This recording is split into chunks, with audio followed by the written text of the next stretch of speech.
One of the biggest, most fundamental problems with James Gunn's Superman is it skips Krypton. It skips Superman's origins. Now, I'm not saying you can't skip those origins in a good way, but the way James Gunn did it simply didn't work in any way, shape, or form. He decides to do this Star Wars-y crawl explaining everything, and what's in that crawl is actually the problem. But the fact that he wanted to adapt Supergirl Woman of Tomorrow was an opportunity missed in his Superman movie. He could have used that arc to depict Krypton and how Kal-El leaves Krypton using Supergirl. So we're on Krypton. Imagine we're on Krypton in James Gunn's Superman at the beginning of the film. And we can see the planet being destroyed. Now, in most of the comics, Kara is older than the baby Kal-El. So we go with that. We embrace that. Her only fault at the beginning of the film is running through the carnage. There's a civil war. And all she wants to do is find the baby Kal-El and save him. So she does. She sees that Jor-El and Lara are already dead. She grabs the baby and then she rushes back to Kandor, and her and the baby Kal-El are on this rock. She's sitting on this rock on Kandor, cradling the baby Kal-El, watching her family, her people die, which will ultimately give her PTSD. But she discovers a ship and they leave Krypton and they crash land on Earth, and Kara and the baby Kal-El are found by the Kents. So Kara, who was always slightly older, and the baby Kal-El were brought up by the Kents. So once he becomes Superman, she's always had this PTSD, Kara, and as they've got these other metahumans in the film, it doesn't matter that you're using Supergirl a lot in this film, and you've told her origins of Supergirl Woman of Tomorrow, but you've changed it a little bit. She saves the baby Kal-El from Krypton. She, as well as Kal-El, has been brought up by the Kents. But she's aggressive, she's angry within this Superman movie, and Clark's constantly trying to help her to be a bit more like him, but she's rejecting it. She's rejecting him constantly, and she's roughing up criminals, right? You depict this. So you can do everything that Gunn does in that movie, but by doing it this way, you get to the end of the movie where she actually kills someone because she goes too far and she decides to leave. She says to Kal, look, I can't do this with you. I've got to go. So then when you actually do the Supergirl movie, she's in the same place as she's going to be in this movie, but you've already set her up. And the audience already know her. There's goodwill. You know who she is. You know she's suffering with PTSD. You know she saved the baby Kal-El. And now she goes through her journey with Ruthie.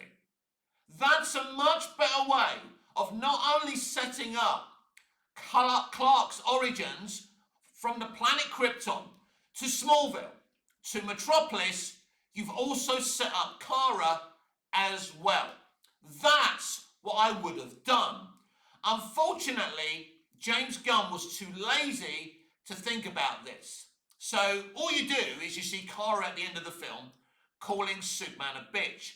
Already, the audience don't have a good feeling about Kara.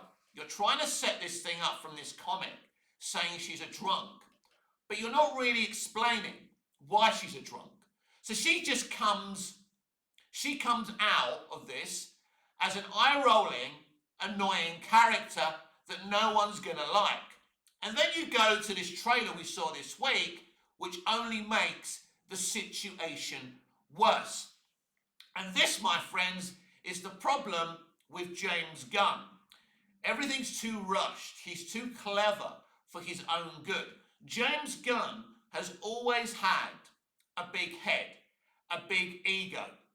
And the more he uses this ego, the more he doesn't take a step back from this ego, the worse it gets for him. And putting someone like Gunn in charge of DC Studios only enlarges the ego further. So that's how I would have started off James Gunn's Superman. I'm not James Gunn, so he would never do what I would have done, but it sets up everything perfectly. And you have Kara and Superman, along with Guy Gardner and Hawkgirl in the movie, and Supergirl is in this movie as much as those other metahumans, because you're already using other superpowered characters. Why not use that film to explain her arc to the audience? It's still being Superman's movie. This is the fundamental problem with James Gunn's Superman. But then there's another question I want to ask you. Why did Zootopia 2 just cross $1 billion this weekend and Superman couldn't get anywhere near that? Superman is one of the most recognizable trademarks in the world. You can keep on telling me he's too powerful, he's too good, he's not relatable. But when you've got a trademark like that, then it doesn't matter. You still should be able to make Zootopia money from a Superman film. Let's talk about Minecraft. Minecraft is a shitty, horrible movie. It's awful. It's embarrassing, right? But it's entertaining. It's entertaining. And that movie's recognizable trademark makes it the near on 800, 900 million it makes. Even though it's a badly made, badly written, and a badly directed movie. That movie made money not because it's a good movie, because it's a recognizable trademark. So I ask you again, why couldn't James Gunn's movie make that type of money on a recognizable trademark? Isn't it? Look, it's an interesting little debate, isn't it? Why? Why didn't that movie make more money? Because it actually isn't very entertaining, and it's a poor way to tell a Superman story. Because from the very beginning, you can tell that James Gunn is having a good time mocking Superman because he's a straight white male. He has him being shouty and aggressive to Lois, and then the whole thing with Lex. Where's the dog? That's not Superman. That's ridiculous. He's just so un-Superman. I told you when I first did that video, when I said I saw an early screening of Superman, and I said the biggest problem with this Superman movie is Superman. And I still stand by that thesis. He is the biggest problem. The second biggest problem is Lex Luthor, because James Gunn, the male feminist, doesn't just have a good time mocking the angry, straight, white, male Superman. He has a good time mocking the angry, straight, white, male Lex Luthor. There's nothing interesting about this Lex Luthor. In fact, Lex Luthor is utterly strange in this movie.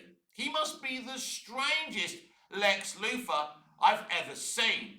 He's in this big officey kind of thing with all these computers, with all these tech geniuses. And this supervillain, he's got his arms round them, and he's being kind of nice to them. And it's all very, very weird. It is not very supervillainy, if you ask me. It simply doesn't work. Very, very few things about that film work. There are some good things about the film, but there's not enough good things about the film. Before I started this video and pressed record, I went onto X, as I always do, and I actually credited the film for having Jor-El speaking in Kryptonian. I'm excited to see Kara and Kal-El, aka Clark Kent, Superman, having a conversation in Kryptonian in this Supergirl movie. You see, I'm a balanced dude. I'm not just out to be negative like some of these high-profile YouTubers. If there's something good about something, I will say it. These are good things. Even Snyder, was tempted to have the Kryptonian speaking in Kryptonian at the beginning of Man of Steel.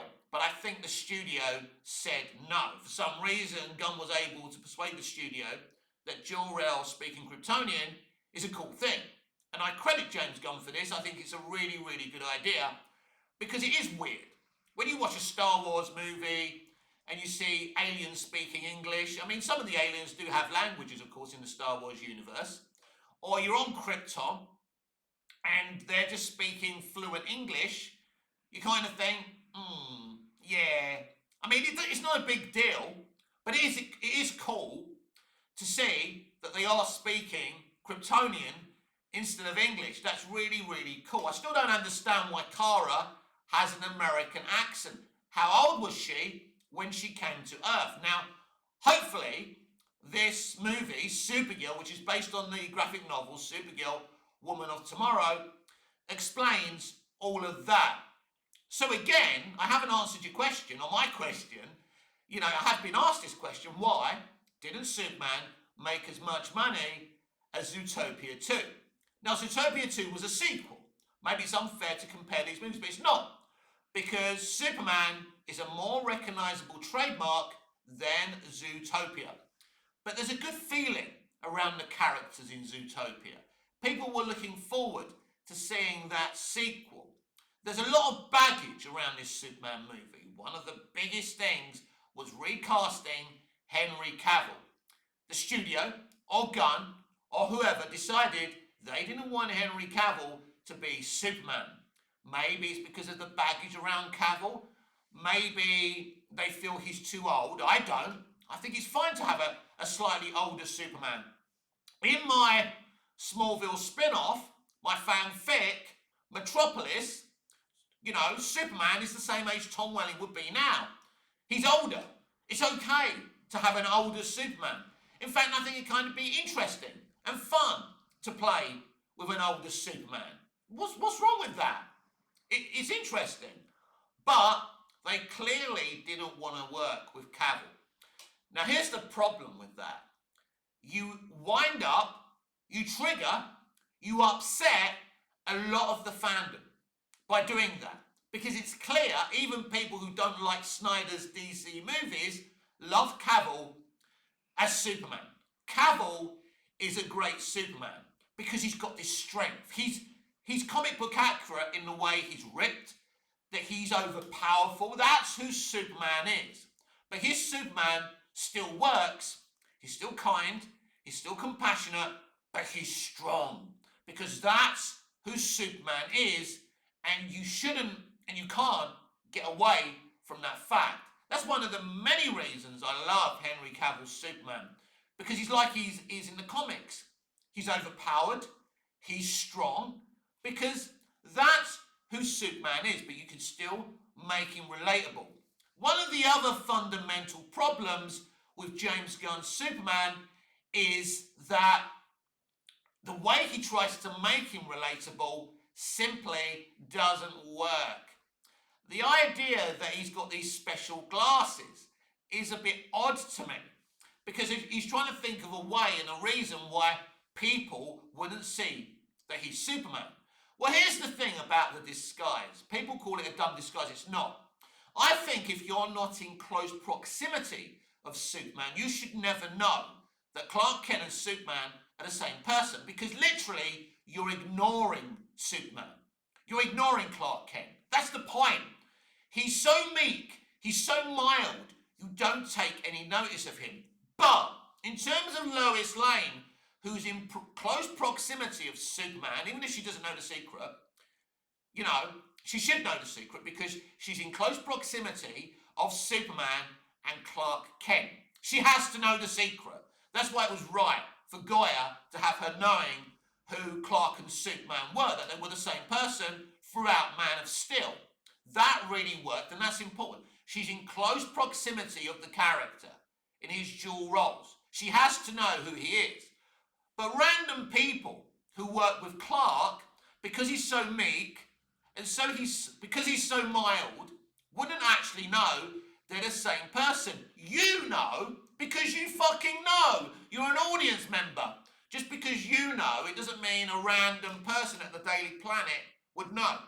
If I worked with the Reeve Clark Kent, I'd never know he was Superman. There's no reason why I would know.